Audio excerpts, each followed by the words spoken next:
Hello! Hi! నమస్తే. Welcome to my channel 'Rao opinion'. ఇప్పుడే 'Thimmarajupalli' TV movie చూసొచ్చా భయ్యా.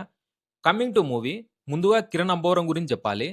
కిరణ్ అబ్బవరం మా పక్క ఊరు రాయచోటి నుంచి వచ్చాడు. రాయచోటి లాంటి చిన్న టౌన్ నుంచి తెలుగు ఇండస్ట్రీకి వచ్చి హీరోగా నిలవడమే ఆల్రెడీ గ్రేట్. దానితో పాటు ఇలాంటి సినిమాకి ప్రొడ్యూసర్‌గా న్యూ టాలెంట్‌ని ఎంకరేజ్ చేయడం ఇంకా చాలా రెస్పెక్ట్ ఇచ్చే విషయం. నెక్స్ట్ కమింగ్ టు మూవీ, మనం ఆల్రెడీ ట్రైలర్‌లో చూసినట్టు తిమ్మరాజుపల్లి అనే ఒక ఊరు. ఆ ఊర్లో ప్రతి శివరాత్రికి అందరూ కలిసి చందాలు వేసుకొని టీవీ రెంట్‌కి తెచ్చుకొని సినిమా చూస్తుంటారు.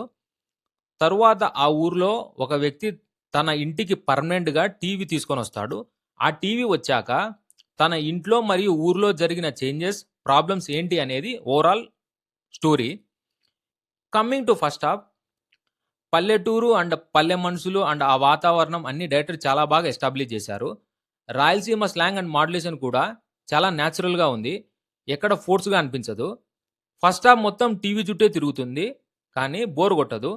స్మూత్‌గా వెళ్ళిపోతుంది. ఇంటర్వెల్ ట్విస్ట్ మాత్రం ముందుగానే గెస్ చేసేస్తాం. చాలా ప్రెడిక్టబుల్‌గా ఉంది. ఇంకో పాయింట్ ఏంటంటే కొన్ని సీన్స్‌లో నోస్టాల్జియా ఫ్యాక్టర్ బాగా వర్క్ అయింది. ఎస్పెషల్లీ మన చైల్డ్‌హుడ్‌లో అందరం కలిసి సినిమా చూసిన ఫీల్‌ని గుర్తు చేస్తుంది. Next coming to second half, ఇక్కడే మెయిన్ ప్రాబ్లం. ఇంటర్వెల్ తర్వాత సేమ్ పాయింట్‌ని మళ్ళీ మళ్ళీ స్ట్రెచ్ చేసినట్టు అనిపిస్తుంది. సీన్స్ రిపిటిటివ్‌గా ఉన్నాయి. ఎమోషనల్ సీన్స్ కూడా పేపర్ మీద బాగున్నట్టు ఉన్నాయి గానీ, స్క్రీన్ మీద అంతగా స్ట్రాంగ్‌గా కనెక్ట్ అవ్వలేదు. Next coming to climax. క్లైమాక్స్‌లో టీవీ వల్ల ఒక కపుల్ ఎలా సఫర్ అయ్యారు అనేది చూపించడానికి ట్రై చేశారు. కానీ ఆ సీన్స్ అంతగా వర్కౌట్ కాలేదు. ఇంకొక ఇష్యూ ఏంటంటే కాన్ఫ్లిక్ట్ స్ట్రాంగ్‌గా బిల్డ్ అవ్వకపోవడం. అందుకే క్లైమాక్స్‌లో ఎక్స్‌పెక్టెడ్ రేంజ్‌కి ఈ మూవీ వెళ్ళలేకపోయింది. మెయిన్ డ్రాబ్యాక్ మూవీలో ఏంటంటే రిలేటబిలిటీ. ఇప్పటి 90స్ అండ్ జెన్‌జీకి ఈ మూవీ కాన్సెప్ట్ అంతగా కనెక్ట్ అవ్వకపోవచ్చు. ఎందుకంటే మనం చిన్నప్పటి నుంచి టీవీతోనే గ్రో అయ్యాము. కానీ మన పేరెంట్ జనరేషన్‌కి మాత్రం ఈ మూవీ చాలా బాగా కనెక్ట్ అవ్వచ్చు. వాళ్ళు పర్సనల్‌గా ఫీల్ అయ్యే సినిమా ఇది. పర్ఫార్మెన్స్ విషయానికొస్తే చాలామంది కొత్త వాళ్ళు ఉన్నారు. అందరూ చాలా బాగా న్యాచురల్‌గా యాక్ట్ చేశారు.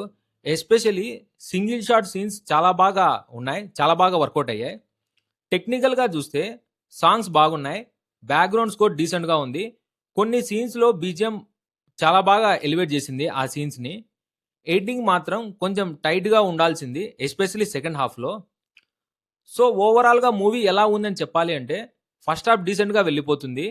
కొన్ని నాస్టాల్జిక్ మూమెంట్స్ ఉన్నాయి. కానీ second half lag, week emotional scenes connect వల్ల ఓవరాల్ ఇంపాక్ట్ తగ్గిపోయింది. నాకు పర్సనల్‌గా అంత కనెక్ట్ అవ్వలేదు. కానీ మన పేరెంట్ జనరేషన్‌కి మాత్రం ఈ సినిమా బాగా కనెక్ట్ అవ్వచ్చు. So, that's it from my end. మీకు నా కంటెంట్ నచ్చితే please like, share and subscribe to my channel. Thank you. By.